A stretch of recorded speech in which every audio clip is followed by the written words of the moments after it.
What if the worst night of your life wasn't supposed to end in survival? What if the person you feared most was just a distraction from the real threat? Tonight, we unravel a chilling mystery, one that took 20 years to resurface, and when it did, it changed everything. You should have stayed away. Welcome to the echoes of Ashford, where revenge, betrayal, and buried secrets collide in an unforgettable story. Did you know that 40% of missing child cases involve someone they knew and trusted? Imagine escaping a nightmare, only to realize it was planned all along. Have you ever wondered if you were saved from something or led into something even worse? Who do you trust when even your own memories start to betray you? Before we begin, let me ask you, what would you do if you discovered a letter that revealed your past was a carefully orchestrated lie? Comment below. Stick around until the end, because trust me, you won't see this plot twist coming. This isn't just a thriller. It's about justice, survival, and the darkest truths hidden beneath the silence of a small town. Ethan Calloway gripped the steering wheel as his black sedan rolled into the town of Ashford. The village hadn't changed much. Quaint storefronts with peeling paint, old brick buildings, and the looming church steeple casting long shadows across the cobblestone square. A part of him had hoped it would look different, that time would have reshaped it into something unfamiliar. But it was the same, like a memory frozen in place. He parked near the town square and stepped out, straightening the cuffs of his tailored coat. His reflection caught in the glass of a bakery window, and for a moment, he saw the 10-year-old version of himself staring back. The boy with hollow eyes, with bruises he had stopped trying to explain. Then, whispers. "They say he's back. Is that Calloway's kid?" Ethan ignored them and walked toward Alden House, standing at the end of the street like a relic of the past. The once stately two-story house was now decayed. The windows clouded with dust, the porch steps sagging, the paint chipped and cracked like the skin of something long dead. His stomach twisted. He had vowed never to return. A voice cut through his thoughts. "I'll be damned. It really is you." Ethan turned sharply. A man stood near the sidewalk, arms crossed. Xavier Reed. Xavier hadn't changed much. His hazel eyes still held the same spark, though his once boyish features had sharpened. The uniform and badge on his chest made Ethan realize just how much time had passed. "You look like hell," Xavier said, a smirk forming. "Good to see you too," Ethan replied flatly. Xavier studied him. "I never thought I'd see you here again. Thought you got out for good." "I did. Then why come back?" Ethan's jaw tightened. "Unfinished business." Xavier exhaled, rubbing his hands together. "This town has a way of pulling people back when they least want it, especially when it comes to that house." Ethan glanced at Alden House, its silhouette against the gray sky. "I'm not here for nostalgia." "I figured," Xavier muttered. "Just be careful. Some things are better left buried." Ethan didn't respond. He stepped away, walking toward the house that had once been his prison. The door groaned as he pushed it open. The scent of dust and rotting wood filled his lungs. Inside, the walls bore the weight of forgotten screams. The furniture was covered in sheets, ghost-like remnants of a past that refused to stay buried. Ethan stepped into his old bedroom. It was smaller than he remembered. The wallpaper had faded, but he could still see the faint outline of where his childhood drawings once were. The closet door stood ajar. A memory flashed, himself, 10 years old, curled inside, holding his breath as footsteps approached. His throat tightened. He reached out and touched the wood. The night he escaped, he had hidden in here, clutching a small bag, waiting for the right moment to run. A voice shattered the silence. "I knew you'd come back." Ethan turned. Margaret stood in the doorway. She looked smaller, older. The weight of time and regret had settled into the creases of her face. Her once golden hair was streaked with gray, and her brown eyes, once warm, now carried the dullness of sorrow. "Ethan," she whispered. He stared at her, emotions warring inside him. He had rehearsed this moment 1,000 times, imagined what he would say. But now, standing here, the words refused to come. She took a step forward. "I looked for you. After you left. I searched everywhere." He scoffed. "Not hard enough." Her face crumpled. "You don't understand." "No, I understand perfectly," he cut in, voice sharp. "I was a scared kid, and you let him do it. You let him win." Margaret inhaled shakily. "I thought I was saving you." Ethan narrowed his eyes. "Saving me? Before she could answer, a voice echoed from the hallway. Well, the lost boy returns. Ethan's blood ran cold. Victor Alden stood there, watching. Victor had aged. His once imposing frame was frail, his hair now fully white. But his blue eyes still held that same sharp, predatory glint. Ethan's fists clenched. Victor smirked. Didn't think you had it in you to come back. Ethan stepped forward, his voice deathly calm. I didn't come back to crawl, Victor. I came back to bury you. Victor chuckled. Is that so? He took a slow step forward, his voice dripping with amusement. You know, I always knew you'd come back one day. You were always the stubborn one. Ethan's jaw tightened, but he didn't speak. Victor exhaled, shaking his head. But I think you should be careful. Because if you dig too deep, you might not like what you find. Ethan didn't flinch. Victor grinned, leaning in slightly. Oh, Ethan, you have no idea what you've just walked into. Ethan held his ground, but something about the way Victor said it, so calm, so certain, made a chill run down his spine. The past wasn't just buried. It was waiting, and Ethan had just disturbed it. The early morning mist clung to the streets of Ashford, curling around the lampposts like ghostly fingers. Ethan walked through the town square, his hands in the pockets of his coat. He could feel the eyes on him, watchful, cautious, uncertain. A few shopkeepers stood outside their businesses, pretending to sweep or arrange displays. But their glances were sharp, their whispers hushed. They say he's back. He shouldn't have come. Does he know? Ethan ignored them, keeping his stride steady. He had no interest in their fears or their guilt. Then, a voice. You shouldn't be here. Ethan stopped and turned. Standing near the bakery was Agnes Holloway, an elderly woman with sharp green eyes and a trembling frame. She clutched a worn shawl around her shoulders. You think coming back here will fix something, but it won't. Some things should stay buried, boy. Ethan studied her. You knew? Her lips pressed together. I knew more than I let on. But what could I have done? People don't like those who stir the past. He took a slow step forward. Then why are you talking to me now? Agnes hesitated, then reached into her purse and pulled out a small, yellowed envelope. This was meant for you years ago, but you were already gone. Ethan took the envelope and glanced at the shaky handwriting on the front. His name. I should have given it to you, Agnes murmured, but I was afraid. And now, I think you should be afraid too. Ethan looked up at her. Afraid of what? She swallowed. The ones who wanted you gone. Cliffhanger. Ethan watches as Agnes hurries away, leaving him standing in the middle of the street, gripping the envelope like a relic from another life. Back in his hotel room, Ethan sat at the edge of the bed, staring at the envelope. For a long time, he didn't move. His pulse drummed in his ears. Then, slowly, he tore it open. Inside was a single piece of paper. The ink had faded, but the words were still legible. Ethan, you have to run. They won't stop until you're gone. This was never about Victor. It was never about your mother. It was always about you. You were never supposed to survive. No signature. Ethan clenched the letter in his fist. Someone had known. Someone had tried to warn him. But the worst part? They were right. His escape had always haunted him. How had he gotten away that night? How had no one stopped him? The pieces had never fit. Now, they were starting to. Cliffhanger, a knock on the door. Ethan tenses, then moves toward it. When he opens it, Xavier stands there, arms crossed. Xavier stepped inside without being invited, scanning the room. So you're really staying? Ethan folded his arms. And Xavier exhaled. Look, man, I don't know what you're digging into, but you need to be careful. People here, they don't forget. Ethan studied him. You don't seem surprised to see me. I figured you'd come back one day, Xavier admitted. But this won't end well for you. Ethan held up the letter.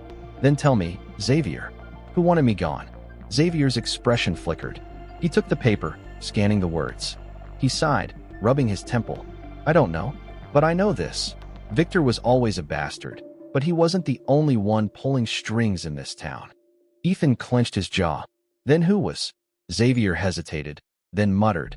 The people who never wanted you to leave. Ethan narrowed his eyes. What does that mean? Xavier shook his head. I don't know, but I'm telling you, drop this. Whatever you're looking for, it won't bring you peace. Ethan took the letter back. I'm not looking for peace. Xavier sighed, defeated. Then at least don't get yourself killed. Cliffhanger. As Xavier leaves, Ethan watches him go. Then, across the street, he sees someone else watching. Margaret. Margaret stood near the entrance of a small cafe, her hands gripping the fabric of her coat.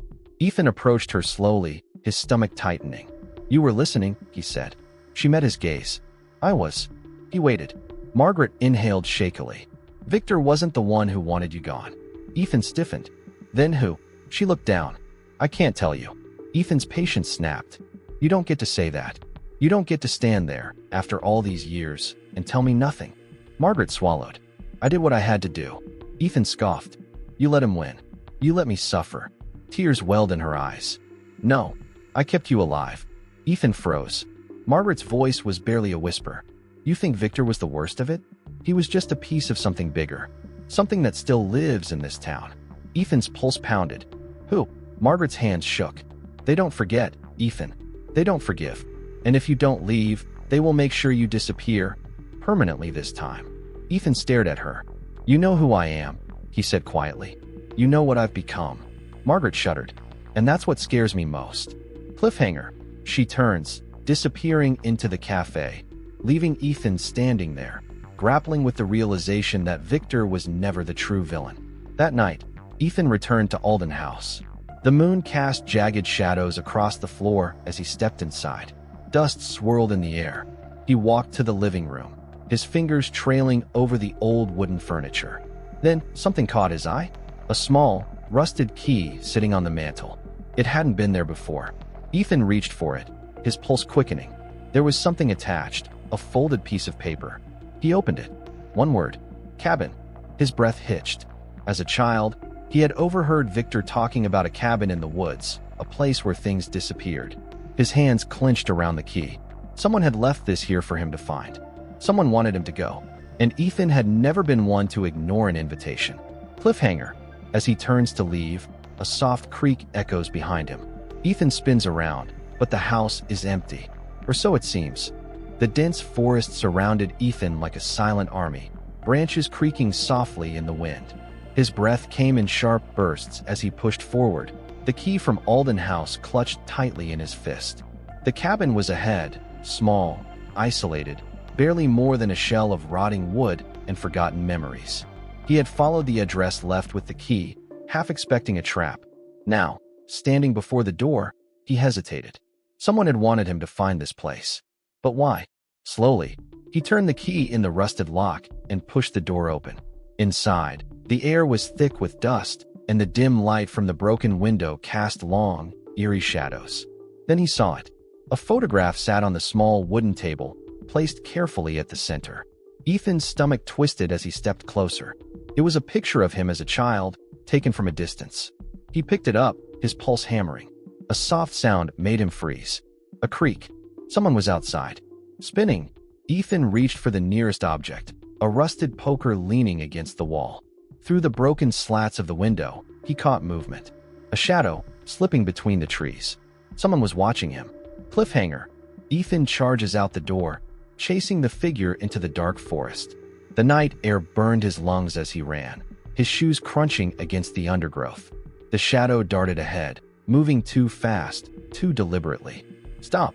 Ethan barked, but the figure didn't slow. Then, silence. He came to a halt, chest heaving.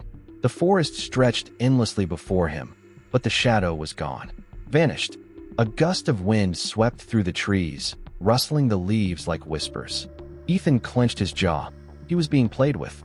Turning back toward the cabin, he forced himself to think. The photograph, the key, the letter. This wasn't random. It was planned. And whoever was behind it knew everything. He needed answers. And there was only one place left to look. Margaret's past. Ethan spent the next morning at the town records office, flipping through old files. The psychiatric facility came up faster than he expected. Margaret had been visiting someone for years. The visitor logs held two names: Margaret Calloway, Victor Alden, and one patient name. Ethan's fingers tightened around the page. Lucas Calloway, his father, the man Margaret had told him was dead. His vision blurred as rage bubbled up inside him. Why had she lied? Why had Victor visited him too? Cliffhanger. Ethan slams the file shut, his decision made. He's going to confront Victor. Alden House smelled like rot and faded ghosts. Victor sat in the old leather chair in the dimly lit living room. a glass of whiskey trembling in his frail hands. Ethan stepped in without knocking. Victor looked up, slow and deliberate. A smirk tugged at his lips.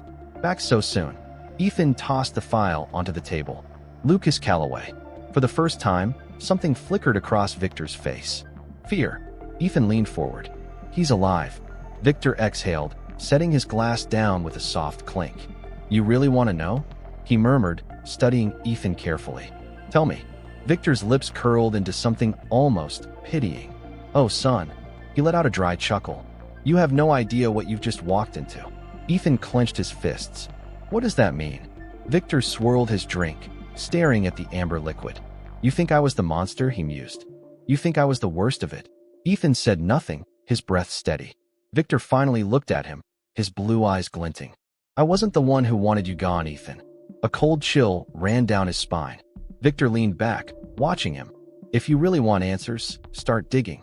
Ethan's pulse pounded. He had been digging, and it was leading him straight to the graveyard. The old cemetery was empty, save for the whisper of the wind. Ethan walked the rows of worn headstones, his hands trembling. He found it easily, the grave that was supposed to hold his father. Lucas Calloway. The dirt was undisturbed, the headstone cracked and faded. But something felt wrong. Ethan crouched, running his fingers over the engraving. Then he saw it. A small, carved message at the bottom. Barely visible, but unmistakable. He's not buried here. His breath caught. He stepped back, his heartbeat hammering in his chest. Someone had left this message. Someone knew the truth, and Ethan was about to uncover it. Ethan stood before the empty grave, his mind reeling. The words carved into the stone, "He's not buried here," echoed in his skull. For 20 years, he had believed his father was dead. A lie fed to him by Margaret, by Victor, by the town. Now, he had proof otherwise. His hands clenched into fists. Someone had gone to great lengths to erase Lucas Calloway from history. But why? His phone buzzed in his pocket. He yanked it out and saw a message from Xavier. Meet me at the station. Now. No explanation. Just urgency. Ethan turned from the gravestone, his breath heavy in the cold night air. Cliffhanger. He strides toward his car, determined. Someone in this town knows the truth. And tonight, he was going to find out. Xavier was waiting when Ethan arrived, leaning against the desk with a file in hand. You look like hell, Xavier muttered as Ethan stormed in. Tell me something I don't know. Ethan shot back. What did you find? Xavier sighed, tossing the file onto the desk. Your father, Lucas Calloway. Ethan froze. Xavier continued. He didn't die 20 years ago. He hesitated, running a hand through his hair. He was committed. Ethan's stomach dropped. Committed? To where? Xavier pushed the file toward him. Ashford Psychiatric Facility. Ethan grabbed the file and flipped it open. His father's name was there, clear as day. Admission date, 20 years ago. They locked him away, Ethan whispered. Why? Xavier's jaw tightened. That's the part one don't have answers for yet. But the kicker? Margaret visited him regularly. Ethan's fingers curled around the edges of the file. She lied to me. She told me he was dead. Xavier exhaled. Whatever this is, Ethan, it's bigger than Victor. Bigger than your mother. He paused. I don't know if you're ready for what's next. Ethan slammed the file shut. I don't care. I want the truth. Xavier studied him for a long moment. Then he nodded. Then let's go get it. Cliffhanger. The two men head for the psychiatric facility, where the truth has been waiting for 20 years. The Ashford Psychiatric Facility stood at the edge of town, an ominous structure of gray stone and iron gates. Ethan and Xavier approached the front desk, where a tired-looking nurse barely glanced up. I need to see a patient, Ethan said, his voice firm. Lucas Calloway. The nurse blinked at him. I'm sorry, sir, but patient visits require. Xavier flashed his badge. Official police business. Her expression darkened, but she relented, flipping through the files. Then, suddenly, she stopped. Her eyes flicked up, cautious. I don't have any records of a Lucas Calloway. Ethan's pulse spiked. What do you mean? He was here. For 20 years. The nurse swallowed. I'm sorry, sir, but there's no patient by that name. Xavier leaned over the counter. You sure about that? She hesitated. Ethan's instincts flared. They erased him, he muttered. The nurse's eyes darted toward a security camera in the corner. Fear flickered in them. Xavier followed her gaze. Someone's watching, he said under his breath. Ethan stepped closer, lowering his voice. Where is he? The nurse looked down at the file, her hands trembling. Then, in a whisper, she said, basement level. Room 6. Cliffhanger. Ethan and Xavier exchange a glance before heading toward the restricted section of the facility. The basement hallway was dimly lit, the air damp and heavy with the scent of antiseptic and neglect. Xavier jimmied the lock, pushing the door open. The room beyond was small, lined with rusted metal beds and flickering fluorescent lights. And there, sitting in the farthest corner, was a man. Lucas Calloway. Ethan's breath caught. His father was barely recognizable, his once strong frame now frail, his hair thin and streaked with white. His eyes, once storm gray, like Ethan's, were sunken, unfocused. He looked up, blinking at the sudden light. Ethan took a shaky step forward. Dad. Lucas flinched at the sound of his voice, his body tensing. Ethan's chest ached. It's me, he whispered. It's Ethan. Lucas's lips parted, but no sound came out. He just stared, as if trying to remember. Xavier spoke softly. We need to get him out of here. Ethan nodded, swallowing the lump in his throat. Who had done this to him? Who had left him here to rot? Then, Lucas did something unexpected. He reached out, gripping Ethan's sleeve with surprising strength. And in a voice hoarse from years of silence, he rasped, You have to run. Cliffhanger. Before Ethan can respond, footsteps echo down the hall. Someone is coming. Xavier cursed under his breath. We need to go? Now. Ethan helped Lucas to his feet. The older man was weak, but his grip on Ethan's arm was desperate. The footsteps drew closer. Xavier peeked through the door. Guards. Ethan turned back to Lucas. Who did this to you? Lucas's lips trembled. They made her do it. Ethan froze. Who? Lucas's eyes filled with fear. Your mother. Ethan's blood turned ice cold. The guards burst into the room. Xavier moved fast, shoving Ethan and Lucas toward the back door. Go. Ethan dragged his father through the hall, his mind spinning. Margaret. Was she part of this? Had she known? Had she chosen to lock him away? As they sprinted into the night, Ethan realized he no longer knew who his real enemy was. But one thing was clear. Someone in Ashford had orchestrated everything, and they weren't done yet. The car ride away from Ashford Psychiatric Facility was tense. Ethan stole a glance at his father, Lucas Calloway, who sat in the back seat, his sunken eyes staring blankly out the window. The man had been locked away for 2 decades, drugged into silence. Lucas had barely spoken since they left the facility. But when Ethan turned onto the narrow back road leading out of town, his father suddenly tensed. No, Lucas whispered. Ethan frowned, his grip tightening on the steering wheel. What? Lucas' breathing grew shallow. His frail fingers curled into his shirt. You can't go back to Ashford. Ethan's heart pounded. Why? Lucas turned his hollowed gaze toward him. Because they never wanted you to leave. A chill ran down Ethan's spine. Who? Lucas swallowed, his voice hoarse from years of disuse. The council. Xavier, sitting in the passenger seat, exchanged a wary glance with Ethan. What council? Lucas exhaled shakily. The ones who run this town. The ones who decide who stays and who disappears. Cliffhanger. Ethan pulls the car over, his mind racing. He had spent his life hating Victor, blaming Margaret. But if Lucas was right, neither of them had been the real enemy. They drove to Xavier's apartment, the safest place to lay low. Inside, Lucas sat on the couch, rubbing his temples as if trying to piece his shattered memories back together. Ethan sat across from him, hands clenched. Tell me everything. Lucas exhaled. They framed me. Ethan leaned in. Lucas continued, his voice barely above a whisper. They wanted me gone because I found out what they were doing.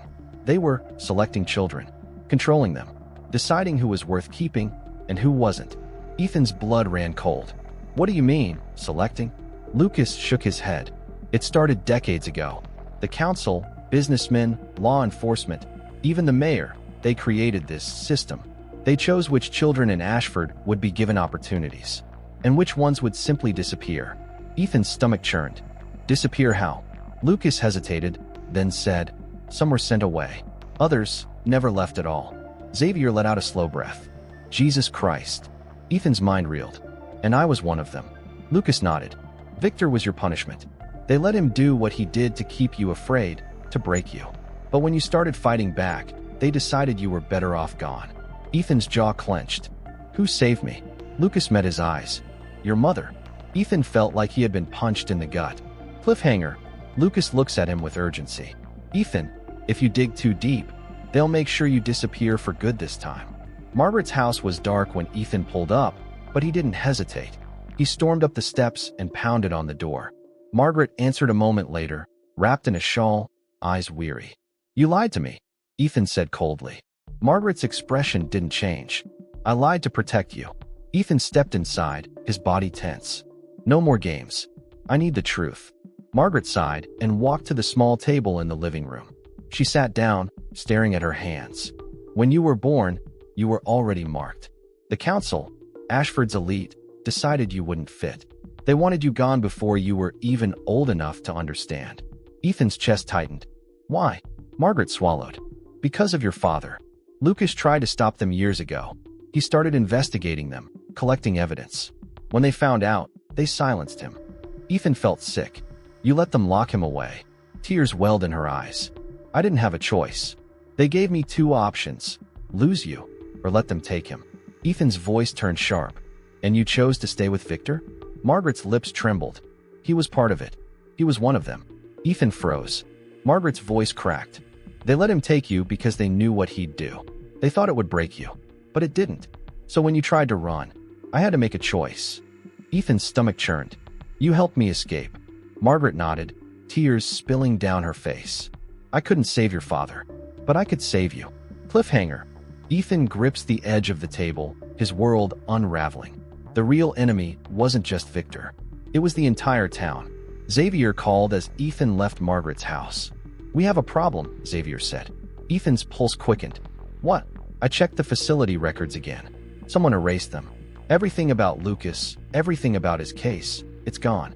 Ethan's grip tightened on the phone. They're covering their tracks. Xavier's voice was tense. It's worse than that. Someone left a message. Ethan exhaled sharply. What did it say? There was silence on the other end. Then, you should have stayed gone. Ethan's body went rigid. Xavier's voice was low. They know, Ethan. They know we're digging. Ethan's mind raced. If they had erased his father's existence, they could erase his too. Cliffhanger. Ethan makes a decision. He's not running anymore. He's taking the fight to them. Ethan walked into the Holloway Tavern, one of the oldest bars in Ashford, the kind of place where secrets linger in the air like smoke. The room went silent as he stepped inside. Eyes followed him, wary, uncertain. He walked to the center of the room and spoke loud enough for everyone to hear. You all know who I am. The murmurs started immediately. Ethan continued. You all know what Victor did. You all saw what this town turned a blind eye to. He let his gaze travel across the crowd. But what you don't know is that Victor wasn't the only one responsible. More silence. Ethan took a slow step forward. There's a council in this town, he said. One that's been controlling Ashford for decades, deciding which children get to stay, and which ones don't. The hush was deafening. I was one of those children, Ethan continued. I was supposed to disappear, but I survived. A few older patrons shifted uncomfortably.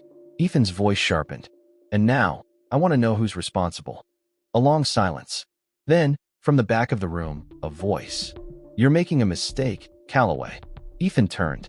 A man stepped forward, Mayor Howard Carter. His smile was calm. Too calm. This town, Carter said smoothly, has survived because of order. And you, Ethan, are disrupting that order. Ethan clenched his jaw. You mean exposing the truth? Carter's expression darkened. Truth, he murmured. That's a dangerous thing in Ashford. Ethan stepped forward, his voice cold. Not as dangerous as I am. Carter smirked. We'll see about that. Cliffhanger. As Ethan leaves the tavern, he knows one thing. The council isn't hiding anymore. The final confrontation is coming. The air in Ashford felt heavier than ever as Ethan walked into the Holloway Tavern for the second time in 2 days. The whispers had grown louder, but the people were still afraid to speak openly. Mayor Howard Carter was already waiting for him, seated in a quiet corner, nursing a glass of whiskey. His expression was unreadable, but his eyes held something dangerous. Ethan pulled out a chair and sat across from him. You knew I'd come. Carter smirked. Of course. You always were predictable. He took a slow sip of his drink. You've made quite a mess, Calloway. Ethan's jaw clenched. You're going to fix it. Carter laughed under his breath. And why would I do that? Ethan leaned forward. Because I have proof. About my father. About the council's selection process. About what this town has done to its own children. Carter's smile faltered for the briefest moment. Then he sighed. You don't get it, do you? He set his glass down, his fingers tapping against the table. This town exists because of people like us. The council has kept it alive, kept it thriving. We made sure the right people stayed, the right families prospered, and the ones who didn't belong. He shrugged. We corrected that. Ethan's blood boiled. You destroyed lives. Carter tilted his head. And you? What exactly do you think you're going to do about it? Ethan pulled out his phone and slid it across the table. On the screen was a video recording of Lucas Calloway's testimony. Carter's face paled. Ethan smiled coldly. I'm going to burn this town's secrets to the ground. Cliffhanger. Carter leans back, his expression now unreadable. Then I suppose I have no choice, he says. But you should know, Calloway, when you dig graves, sometimes you fall into them yourself. Ethan stood in the town square, his phone in hand. He had spent the night sending Lucas's recorded testimony to every media outlet he could think of. National news stations, independent journalists, online platforms. Ashford would no longer be able to hide in the shadows. As he walked through the square, he saw the shift in the townspeople. They weren't whispering anymore. They were talking loudly. They locked him away for 20 years. They chose which children could stay. The mayor knew. They all knew. Even those who had once ignored him were now looking at him differently. Not with suspicion, not with pity, but with something else. Respect. Xavier met him near the fountain. You did it, he said, shaking his head. You actually did it. Ethan exhaled. Not yet. Xavier frowned. What do you mean? Ethan's gaze darkened. There's still one more person left. Cliffhanger. Xavier follows Ethan's gaze toward the Alden house. It's time for the final confrontation. The house looked smaller than Ethan remembered, but the presence inside still felt suffocating. Victor Alden was waiting for him, sitting in his old armchair by the fire, the glow of the flames casting long shadows across his gaunt face. You look like your father, Victor murmured. I always hated that about you. Ethan didn't move from the doorway. It's over, Victor. Victor exhaled slowly, his fingers trembling. I never thought you'd make it this far. He let out a raspy chuckle. I underestimated you. Ethan stepped closer. Did you really think you'd get away with it? Victor smiled weakly. I already did. For 20 years. He turned his gaze to the fire. You think you've won, boy? You think exposing the council changes anything? Ethan's jaw clenched. They're finished. Victor chuckled again, shaking his head. You're still so naive. Someone will take their place. Ashford will forget. The town always forgets. Ethan studied him. The once powerful man was nothing more than a shadow now. Victor sighed. So? What now? You came all this way. Are you going to kill me? Ethan shook his head. No. Victor's eyes flickered with something close to disappointment. I'm going to leave you here, Ethan continued. Alone. Weak. Forgotten. That's worse than death for a man like you. Victor swallowed, and for the first time, Ethan saw fear in his eyes. Cliffhanger. Ethan turns and walks out, leaving Victor behind. As he steps outside, he doesn't look back. Margaret was waiting for him outside Alden House. Ethan stopped, his expression unreadable. I know I don't deserve your forgiveness, she said softly. Ethan didn't reply. She hesitated, then continued. But I need you to know, I never stopped looking for you. I never stopped hoping you'd come back. Ethan exhaled slowly. You helped me escape, he murmured. Margaret nodded. It was the only thing I could do. There was a long silence. Then, finally, Ethan spoke. I don't hate you, he admitted. Margaret's breath hitched, tears welling in her eyes. But I don't forgive you either. Margaret nodded, understanding. I don't expect you to. Another silence. Then, softly, she asked, will you be leaving? Ethan glanced at the town behind him. Yes. Margaret nodded again.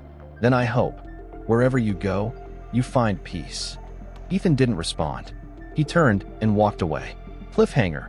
Margaret watched him go, standing in the shadow of the house that had destroyed them both. Ethan drove toward the highway, leaving Ashford behind. The weight of the past 20 years sat heavy on his chest. He had won. He had uncovered the truth. He had made them pay. But something still didn't feel right. As he pulled into a gas station on the outskirts of town, his phone buzzed with a new message. Unknown number. He opened it. You weren't the only child they tried to erase. Ethan's breath caught. Attached was a photo of a young girl, one he didn't recognize. Another victim? Another secret? Another lie? His fingers hovered over his phone. Then, slowly, he started typing. "Who are you?" A moment later, a reply came. "Someone who's been waiting for you." Ethan's pulse pounded. He looked back toward Ashford in the distance. Maybe his fight wasn't over after all. The story of the echoes of Ashford is a chilling reminder that some secrets refuse to stay buried, and sometimes the real monsters aren't the ones we expect.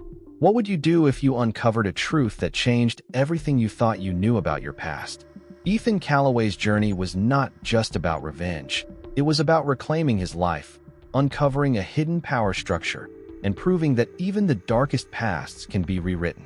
But the lingering question remains: who else was meant to disappear? If Ethan was never supposed to survive, how many more untold stories are hidden beneath the surface of this town? What would you do if you found out you were never meant to exist? Let me know in the comments. I want to hear your thoughts. If you enjoyed this deep dive into the echoes of Ashford, don't forget to subscribe to the channel. We bring you gripping stories, thrilling mysteries, and mind-blowing plot twists that keep you on the edge of your seat. Hit the like button, turn on notifications, and stay tuned, because there's always another story waiting to be uncovered. See you in the next one.